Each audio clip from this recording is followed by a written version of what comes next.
मैं समझता हूँ कि अपनी बात कहने से पहले बेहतर होगा कुछ एक स्लाइड्स पर आपका ध्यान हम लाना चाह रहे थे।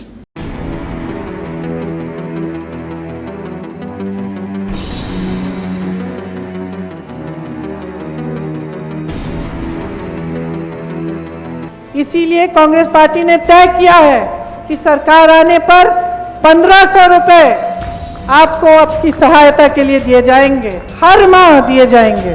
18 साल की उम्र होने के बाद 60 साल तक प्रत्येक महिला को, चाहे एक परिवार में 18 साल से ऊपर चाहे 2 बेटियां भी क्यों ना हो, काटते कट 1500 रुपया प्रति माह मिलेगा। महिलाओं के घर में दिसंबर से 1500 रुपए आने शुरू हो जाएंगे। 18 से 60 साल की हर लेडी को जो है ये पैसा उसके घर पे आएगा। घर घर लक्ष्मी के तहत सरकार बनते ही पहले महीने की पहली तारीख से 18 से 60 साल की हर बहन के खाते में 1500 रुपए डालेंगे। एक कोरोना को तो 1500, 2 यूनिट तो 3000, 3 यूनिट तो 4500, 4 यूनिट तो 6000। 1500 कहाँ से आना है ये हमारे पे छोड़िए। 10 दिन में ये सारी गारंटियां दरअसल पे आपको। श्रीमती प्रियंका गांधी जी ने सोलन में घोषणा की थी कि हम अपनी बहनों को जो 18 साल से ज्यादा की उम्र की हो जाएगी, जिनके जिंदगी भर उनके शरीर में जब तक सांस रहेगी, हमारी सरकार 1500 देगी, साल का 18,000 रुपया देगी। उस योजना को हमने मैडम लागू किया। लाहौल स्पीति के पूरे जिले को मिलना शुरू हो गया, यहाँ भी मिलना शुरू हो गया। और लाहौल में आपके यहाँ पर मैं पूछना चाहता हूँ, क्या आपके यहाँ पर मिला?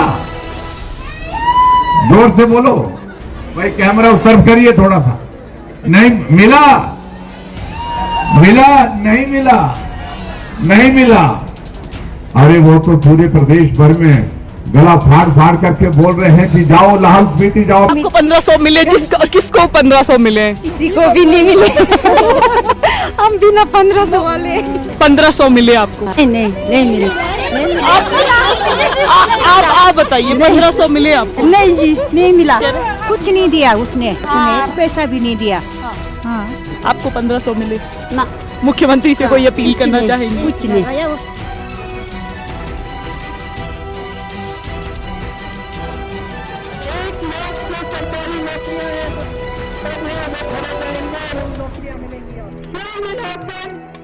मिलाकर 5 लाख रोजगार मिलेंगे, जिसमें से 1 लाख रोजगार पहले मंत्रिमंडल की बैठक में तय करे जाएंगे और उसकी घोषणा होगी। 5 लाख नौकरियां देनी है और पहली मीटिंग के अंदर जिदा प्रियंका गांधी जी मंडी आए थे, उन्होंने आदेश दिता कि पहली मीटिंग के अंदर 1 लाख नौकरी जी है निकालनी है, तो दिसंबर महीने के अंदर 1 लाख नौकरी कर दी जाए। दूसरी गारंटी आप भी अपने मोबाइल रिकॉर्ड में कर लीजिएगा। सरकार बनने के 1 साल के भीतर, कितने, सिर्फ 1 साल के भीतर पक्की सरकारी नौकरी के 1 लाख पदों को हम पहले 1 साल में भर देंगे। 1 लाख सरकारी जो रोजगार है वो कितने साल में देना, ये लिखा है कहीं शब्द? और मैं खुले मन से कहता हूं कि मैंने हिमाचल प्रदेश में कांग्रेस की सरकार को बनाने के लिए युवाओं से वोट मांगे, अपने साथियों से वोट मांगे कि सरकार को वोट दो, रोजगार मिलेगा। हिमाचल प्रदेश के मुख्यमंत्री जी और हिमाचल प्रदेश जो भारतीय राष्ट्रीय कांग्रेस की महासचिव है प्रियंका गांधी जी, उन्होंने बड़े सार्वजनिक मंचों से इलेक्शन के टाइम घोषणाएं की थी कि हम पहली कैबिनेट में 1 लाख नौकरी देना चाहते हैं और देंगे। परंतु क्या आज हिमाचल प्रदेश सरकार ये कह सकती है कि उन्होंने 1 लाख नौकरी दी? परंतु मैं उसके दूसरी तरफ आपका ध्यान आकर्षित करना चाहूंगा कि जो एक कमीशन था भर्तियों लेने का, वो बंद है 1.5 साल से और पुरानी भर्तियों के रिजल्ट भी पेंडिंग है।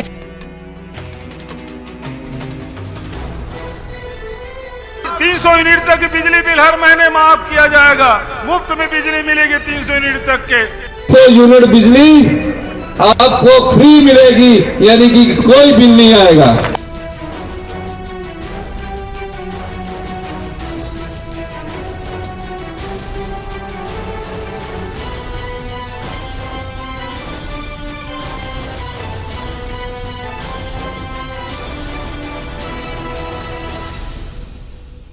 एक परिवार से 10 किलो दूध खरीदा जाएगा और गाय का दूध का मूल्य 80 रुपए किलो और भैंस के दूध का मूल्य 100 रुपए किलो खरीदा जाएगा।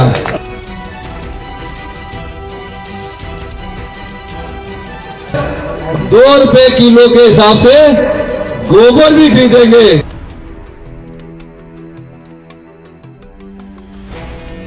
हमने 70 साल से ऊपर के जितने भी बुजुर्ग हैं, हमने उन बुजुर्गों को, हिमाचल प्रदेश के 70 साल से ऊपर के जो भी किसान हैं, 25 लाख रुपए तक की मुफ्त योजना इलाज की लेकर आपके लिए आए हैं। ये अभी से कर रहे हैं।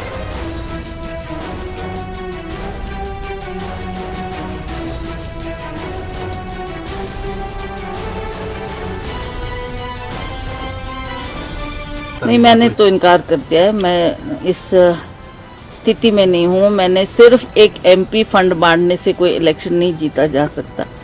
हमारा वर्कर थोड़ा निराश बैठा है, जिसको मैं चाहती थी अगर टाइमली हम उनको थोड़ा रिस्पॉन्सिबिलिटी दे देते, कुछ उनको महत्व देते, तो वो लोग भी सब फील्ड में निकलते। आज मुझे कोई भी वर्कर ऐसा सक्रिय नजर नहीं आ रहा जो पार्टी का काम करेगा। और हम, आप जानते हैं कि हम लोग इन्हीं के सिर पर इलेक्शन जीतते हैं और ये कार्य हमारे अहम रोल प्ले करते हैं कार्यकर्ता। तो इसलिए मैंने बार बार प्रेस कॉन्फ्रेंस के माध्यम से भी और प्रेस के माध्यम से भी ये बात सरकार तक पहुंचाई थी कि इनको महत्व देना बहुत जरूरी है। तभी हम सशक्त हो सकते हैं, तभी हम उस कंडीशन में होंगे जब हम इलेक्शन फाइट कर सकते हैं। तो मैंने काफ़ी विस्तृत दौरा हर क्षेत्र का किया है। लगातार मैं फील्ड में ही रही हूँ, पर मुझे जो हालात दिख रहे हैं उसके मुताबिक मुझे ऐसा नहीं लगता कि हम इसमें ज़्यादा सफलता हासिल कर पाएंगे। तो मैंने ये डिसाइड किया कि मैंने अपना नाम विड्रॉ कर लिया। मैंने उनको बता दिया कि मैं इलेक्शन नहीं लड़ूंगी और आप जिस मर्जी को ठीक समझे उसको उतारें फील्ड में, हम उनके लिए काम करेंगे। ये मैं कहना चाहूंगा कि जिस व्यक्ति का नाम लेकर कांग्रेस पार्टी सरकार हिमाचल प्रदेश के अंदर बनी, 1 साल के अंदर जो मुगल सल्तनत के आखिरी शहंशाह थे बहादुर शाह जफर, उनकी एक लाइन है कि कितना है बदनसीब जफर दफन के लिए, 2 गज जमीन भी ना मिली कुएं यार में। जिस व्यक्ति 6 बार जो हिमाचल प्रदेश का मुख्यमंत्री रहा, 6 बार, जिसने ये सरकार बनाई, जिसकी वजह से ये सरकार बनी प्रदेश के अंदर, उसकी मूर्ति लगाने के लिए 2 गज जमीन इनको माल रोड के ऊपर नहीं मिली। This is what respect this government has shown to my late father.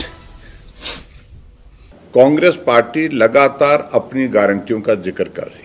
जो गारंटियां इन्होंने विधानसभा के चुनाव से पहले हिमाचल प्रदेश के लोगों के बीच में रखी थी, और 16 महीने का कार्यकाल बीतने के बावजूद भी अभी तक मैं इस बात को कह सकता हूं कि एक भी गारंटी सही मायने में पूर्ण नहीं हुई। जबकि मुख्यमंत्री लगातार, और मुख्यमंत्री के साथ कुछ और उनके सहयोगी मंत्रिमंडल के सदस्य इस बात को बार बार कह रहे हैं कि हिमाचल प्रदेश में हमने 5 गारंटियां पूरी कर। अगर मैं शुरुआत करूं, ओपीएस की अगर बात करूं, मैं भारतीय जनता पार्टी ने कभी विरोध नहीं किया, और पिछली बार ओपीएस के मामले को लेकर के उन्होंने कहा कि ओपीएस देंगे, कैबिनेट में फैसला भी किया। लेकिन उसके बावजूद आज परिस्थिति किस प्रकार से हिमाचल प्रदेश में है, जो कर्मचारियों को बार बार ओपीएस के नाम पर अगर भारतीय जनता पार्टी जीत जाएगी तो ओपीएस वापिस लेगी। अरे चुनाव तो देश का है, और देश के साथ साथ में ये बात सत्य है कि हिमाचल प्रदेश में जो राजनीतिक अस्थिरता है, जिसके चलते Himachal Pradesh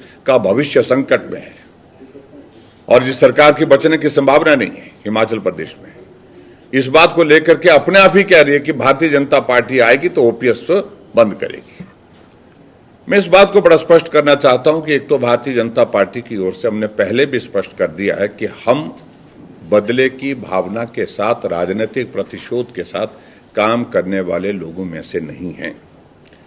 guarantee number 1 OPS के बारे में अगर मैं बात करूं, मैं ये पहली बार आप सबके सामने कह रहा हूं कि एक फाइल मूव हुई है, जो हमारी पुख्ता जानकारी है, विश्वस्त सूत्रों के माध्यम से जो फाइल तैयार हुई पड़ी है। ओपीएस में जो प्रावधान है वो प्रावधान है कि जो लास्ट पे ड्रॉन है उसका 50% आपको पेंशन में मिलेगा। उसके बदले फाइल मूव हो गई है कि 50% सरकार देने की परिस्थिति में नहीं हो पाएगी, इसको 50% से 30% पे लाया जाए। और ये आपको बता रहा हूं कि ये तुरंत चुनाव के होने के पश्चात ये होने वाला है। कैबिनेट की बैठक में ये आइटम एजेंडे के रूप में चीफ सेक्रेटरी के पास तक पहुंच चुकी है। ये हमारी जानकारी है और पुख्ता जानकारी हम बता रहे हैं। और फिर उसके बाद ओपीएस और एनपीएस में अंतर क्या रह गया? और मैं इस बात को बड़ा साफ कह रहा हूं, जिस प्रकार से कर्मचारियों को डीए आपने नहीं दिया, उनके जो पुरानी जो देनदारियां थी वो आपने जारी नहीं की। पेंशन के साथ साथ में मैं इस बात को भी कह रहा हूं, हिमाचल प्रदेश में जो मेडिकल रिम्बर्समेंट का पैसा कर्मचारियों को नहीं मिल पाया, सैलरी कर्मचारियों को समय पर नहीं मिल पा रही है। ऐसे एक नहीं अनेक वाक्य ऐसे हिमाचल प्रदेश में आए। इसलिए मेहरबानी करके कर्मचारियों के हितों की बात करना आप छोड़ दें। जो विश्वासघात आप कर रहे हैं, ओपीएस को 50% से 30% लाने की आप जो कर रहे हैं, लास्ट पे ड्रॉन का जो पेंशन का जो प्रावधान है उसको 50 से आप 30 करने जा रहे हैं। ये बहुत बड़ा विश्वासघात होगा कर्मचारियों के साथ, हिमाचल प्रदेश के कर्मचारियों के साथ।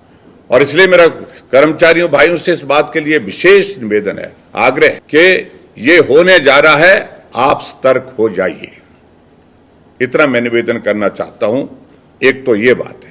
दूसरी बात मित्रों, मैं गारंटी की बात कर रहा हूं 1500 रुपए की। मैं पिछले कल देख रहा था, मुख्यमंत्री प्रियंका गांधी के सामने मंच पर से बोल रहे थे कि लाहौल में मिल गया, पूरे प्रदेश भर में मिलना शुरू हो चुका है। मैं आपको सच्चाई बताऊं, हकीकत बताऊं, मैं लाहौल में खुद गया था, उदयपुर के मैदान में, वहां पर जनसभा में मैंने पूछा कि सुक्खू जी कहते हैं कि मैंने 1500 रुपए सभी लाहौल की महिलाओं को दे दिया, अगर जिन महिलाओं को दिया तो वो हाथ खड़े करें। वहां पर उस सभा में, उस कार्यक्रम में 90% के लगभग जो है 85 to 90% जो है वो महिलाएं थी।